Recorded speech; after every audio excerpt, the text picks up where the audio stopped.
face au non-respect de la réglementation, le droit de l'environnement est outillé. Il est équipé d'un certain nombre de mesures qui sont des sanctions qui peuvent être notamment administratives ou de droit pénal.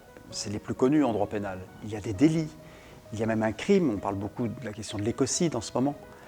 Il y a de nombreuses contraventions en matière d'environnement, si bien que quand vous laissez vos papiers gras, quand vous vous livrez à une forme de décharge sauvage, par exemple, quand vous trafiquez un spécimen d'une espèce sauvage, eh bien vous pouvez être poursuivi en droit pénal. Mais encore faut-il évidemment que la volonté politique, que les procureurs de la République soient à la fois au courant et qu'ils engagent eux-mêmes les actions.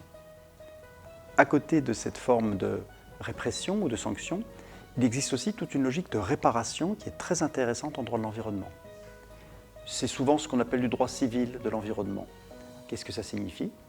Ça veut dire que souvent, on essaie d'indemniser des personnes et même l'environnement lui-même, la nature elle-même, en raison des dégradations qui ont pu être subies. C'est ce qu'on appelle le préjudice écologique, qui est une question très intéressante en droit de l'environnement et qui renvoie d'une façon générale à l'univers de la réparation. Ça n'est pas l'idéal, parce que si on répare, c'est que quelque chose a été abîmé, mais c'est mieux que rien parce que lorsqu'une entreprise ou l'État doivent mettre la main au porte-monnaie et payer des sommes parfois extrêmement considérables, ça fait réfléchir pour la suite.